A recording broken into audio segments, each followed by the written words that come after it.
Berjumpa lagi dalam permenungan kita edisi Sabtu 6 November 2021 dalam pekan ke-31 masa biasa. Bacaan-bacaan liturgi hari ini, bacaan yang pertama dari surat Rasul Paulus kepada jemaat di Roma, bab 16 ayat 3 sampai 9, ayat 16 ayat 22 sampai 27, dan bacaan Injil dari Injil Lukas bab 16 ayat 9 sampai 15. Rasul Paulus dalam bacaan yang pertama hari ini menyebutkan satu persatu orang-orang yang pernah berkarya bersama dengan dia, orang-orang yang mensupport dia ketika dia melaksanakan karya pewartaannya, karya kerasulannya. Orang-orang itu disebutkan satu persatu dengan namanya masing-masing dan dengan perannya. Apa yang mau disampaikan dengan gambaran Rasul Paulus tentang orang-orang yang dia sebutkan satu persatu itu? Sesungguhnya di dalam bacaan pertama ini Paulus memberikan sebuah contoh konkret bagi kita untuk tidak pernah melupakan orang-orang yang pernah ada bersama dengan kita, terlebih orang-orang yang pernah berkarya bersama dengan kita dengan perannya masing-masing, sesuai dengan kemampuannya, sesuai dengan minatnya. Bagi Rasul Paulus, dengan menyebut mereka satu persatu, persis sesuai dengan namanya masing-masing, Paulus mau mengatakan kepada kita saat ini bahwa berkarya, bekerja untuk Allah, berkarya dan bekerja untuk kerasulan, tidak bisa mengandalkan diri sendiri, tidak bisa bekerja, tidak bisa berkarya single fighter, tetapi harus bekerja bersama dengan orang-orang lain, harus bekerja bersama dengan mereka yang kepadanya kita diutus.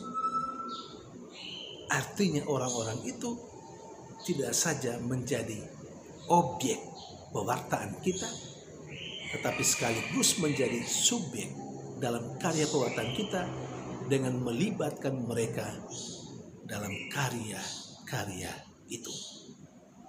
Saudari dan saudara yang terkasih, Paulus telah memberikan contoh kepada kita bagaimana melibatkan orang lain dan bagaimana memberikan apresiasi kepada mereka yang telah berkarya bersama dengan kita, yang telah mensupport kita dalam hidup dan karya kita.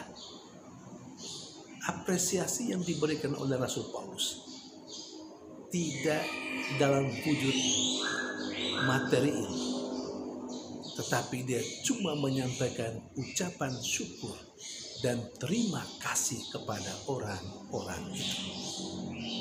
Memang kelihatannya sederhana, tetapi ucapan terima kasih itu adalah ungkapan kerendahan hati Paulus bahwa dia tidak bisa bekerja sendiri tanpa orang-orang itu. Dan ucapan terima kasih yang disampaikan oleh Rasul Paulus sekali lagi wujud apresiasi dia kepada mereka. Saudari dan saudara yang terkasih, untuk hidup kita, untuk pekerjaan kita saat ini, terutama untuk pekerjaan-pekerjaan yang berkenaan dengan kerajaan Allah, yang berkenaan dengan kehidupan menggereja. Anda dan saya sudah bukan waktunya lagi bekerja sendiri, single fighter. Ini perlu disadari oleh kita semua, oleh saya dan Anda, oleh umat dan para pastornya, oleh kita semua. Bukan saatnya sekarang ini orang bekerja sendirian, orang bekerja single fighter. Saatnya sekarang orang bekerja berkarya, terutama karya-karya Allah.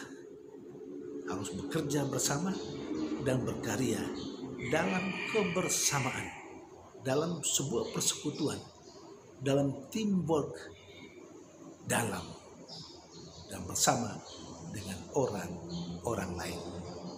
Sesudahnya, pantas dan wajar pula kepada mereka itu diberikan apresiasi.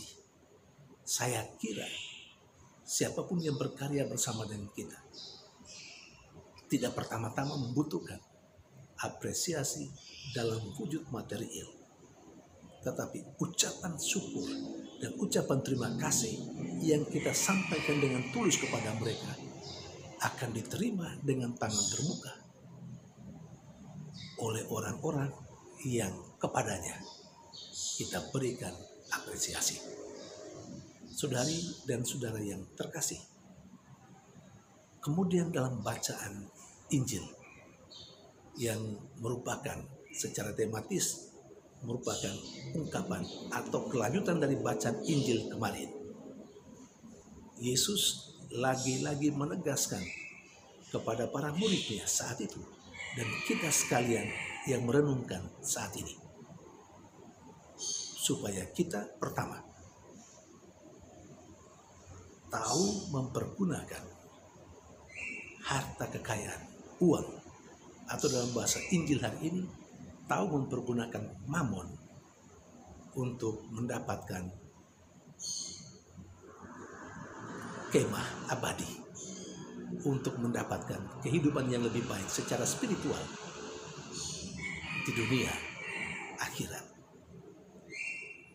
Artinya, kita boleh saja memiliki apa saja, harta benda, uang yang banyak, tetapi sekali lagi semua itu harus bisa kita gunakan untuk mendapatkan kehidupan yang abadi kelak sesudah kita meninggalkan dunia yang fana ini. Karena itu, setiap tugas dan pekerjaan yang dipercayakan kepada kita, sekecil apapun, harus kita kerjakan dengan sungguh-sungguh. Karena setelah orang melihat atau siapapun melihat kita telah mampu melaksanakan dengan sungguh-sungguh pekerjaan sekecil apapun yang dipercayakan kepada kita, dia akan memberikan tanggung jawab yang lebih besar. Jangan sampai yang kecil dan sederhana saja kita tidak mampu, tetapi kita mau diberi kepercayaan yang lebih hebat, yang lebih tinggi. Tidak mungkin dong orang melihat prestasi dan kinerja untuk hal yang kecil. Mampu enggak? Kalau yang kecil saja tidak mampu, masa orang memberi kepercayaan untuk pekerjaan-pekerjaan yang lebih luar biasa, yang lebih hebat? Yang kecil saja semerabutan, masa mau menuntut atau merasa GR sekali bahwa akan mampu mengerjakan yang hebat, sementara secara konkret dan kasat mata tidak mampu mengerjakan hal-hal yang kecil. Jangan bermimpi ya, saudari dan saudara terkasih. Seringkali kita punya kecenderungan seperti itu. Yang kecil kita tidak mampu mengerjakan, tapi kita mau mendapatkan kepercayaan yang lebih besar, yang lebih hebat. Malu enggak? Itu yang kedua.